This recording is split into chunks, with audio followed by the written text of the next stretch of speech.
Welcome back. And with the greatest of tidings, welcome once again to our friend and colleague Rod Martin. He is the chairman of our uh, marvelous Institute for the American Future. I mentioned earlier that it makes this program possible, as does he, and we are very, very appreciative of both.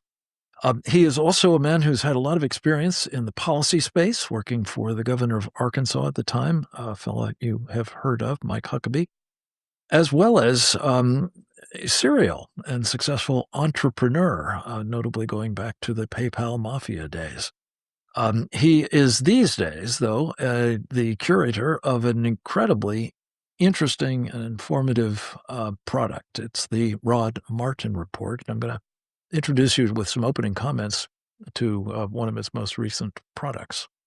For some 50 years, the U.S. dollar has been the world's reserve currency. Of late, the end of that status has been increasingly seen as inevitable, if not actually imminent. My brilliant friend, Rod Martin, has just published a characteristically contrarian and optimistic assessment of that prospect under President Trump. Put simply, he pretty much says, it ain't going to happen.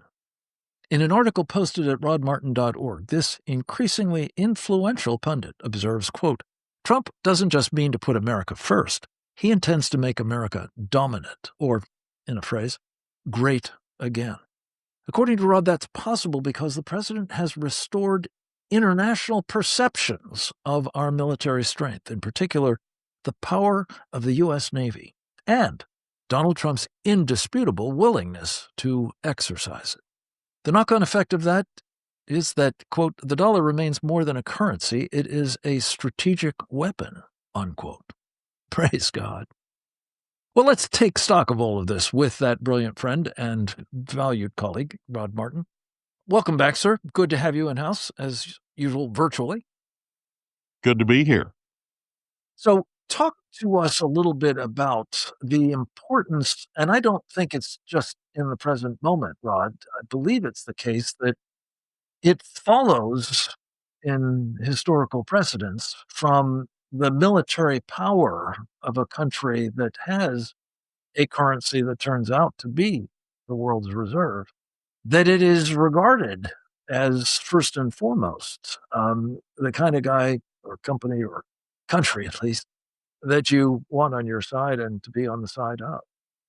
Well, that's absolutely true. And we've seen that in every era going back at least to the Roman Empire. It just really isn't easily disputed. So in our case, it's much more practical than mere prestige. Donald Trump has just seized control of basically every choke point that matters on the planet. So, what are you going to do? If the United States wanted to clamp down on your oil imports, China, world's largest importer, if Trump wanted to clamp down on your ability to eat and live indoors, I mean, he can block off your agricultural imports. There is no limit to it. And we have refused to let multilateral institutions tell us what we may and may not do.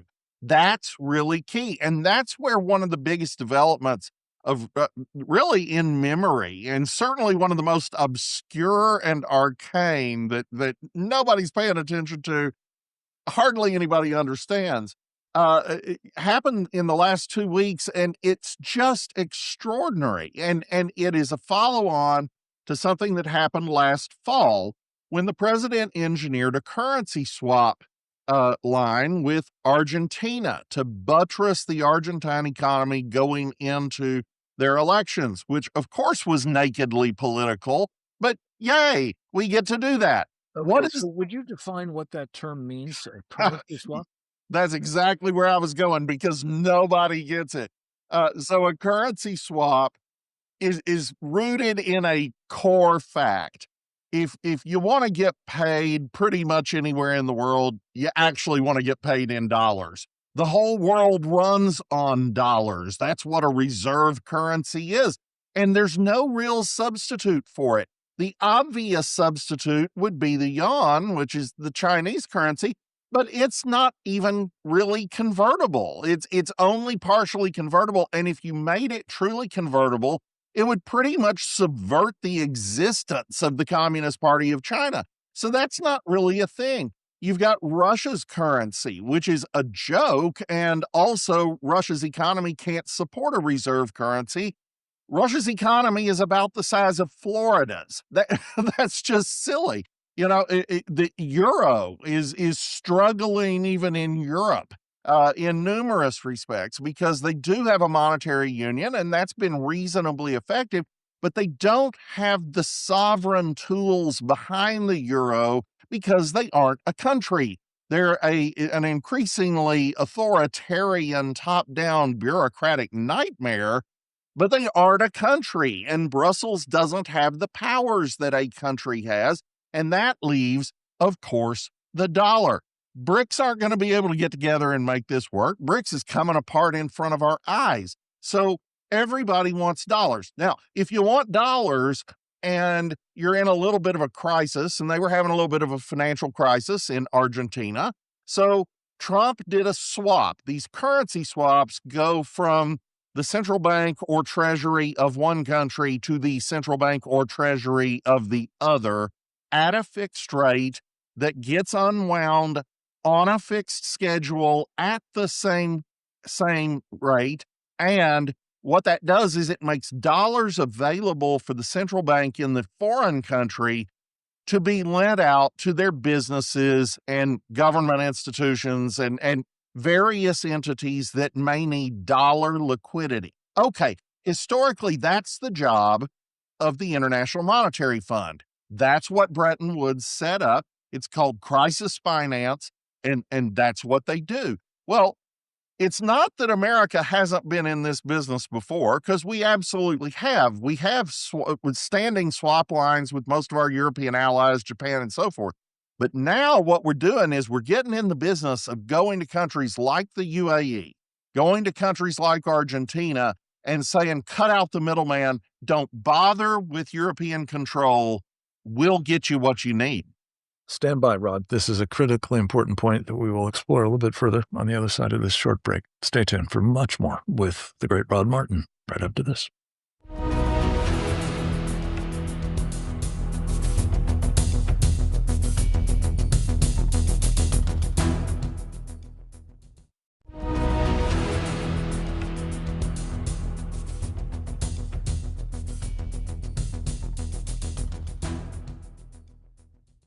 Welcome back. We are visiting with Rod Martin, the chairman of the board of the Institute for the American Future, but also the proprietor of the Rod Martin Report at rodmartin.org. I urge you to check it out, subscribe as well.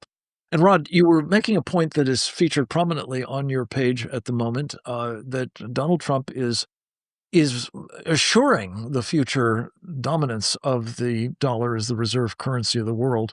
I want you just to complete that thought because I interrupted you due to the break. But also, how does gold figure into all of this? Because it sounds to me as though a lot of people are not so interested in dollars as much as they are in gold. Well, I'm always high on gold, so yes, that's important.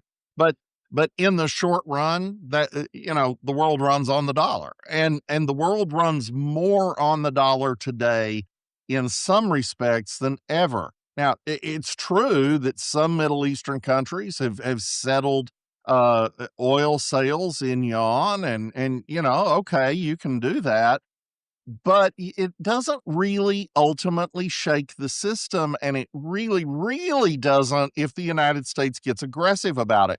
So we've been kind of passive about, oh yeah, we have the dollar's awesome, blah, blah, blah. Something may happen someday. Trump isn't that guy.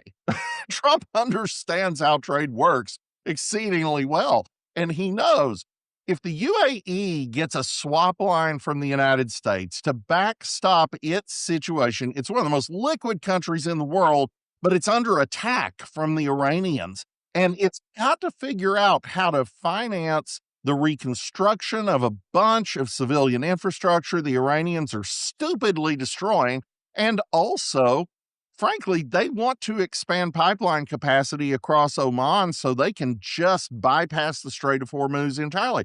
Okay, how are you going to do that? Well, first is you're going to withdraw from OPEC, which they did. And this is glorious because, as you know, OPEC tried to destroy us all twice in the 70s, and just catastrophic economic results from that at a moment where the Soviet Union was ascendant. So they're helping the Soviets win the Cold War. And if we hadn't elected Reagan, the Soviets would have won. So OPEC is the enemy. It is what would, in our own law, be an illegal antitrust violation and a conspiracy and restraint of trade. And the pillars of it are Saudi Arabia and the UAE. Why? Because they're the only two countries remaining in the entire alliance that have capacity to reduce their own supply, stay afloat, and thus affect the price. Well, oops, one of the two pillars left effective tomorrow, yesterday, and that's the UAE. Why? Well, part of it is this swap line. This swap line deal gives them direct access to dollars just by being on the good side of the American administration and not having to go dicker and beg a bunch of bureaucrats at the IMF and hope that they can cobble together a majority for some draconian plan that the IMF bureaucrats think is good. Trump is cutting out the middleman, and we're already seeing the positive results of it. We are going to create dollar centers around East Asia and the Middle East.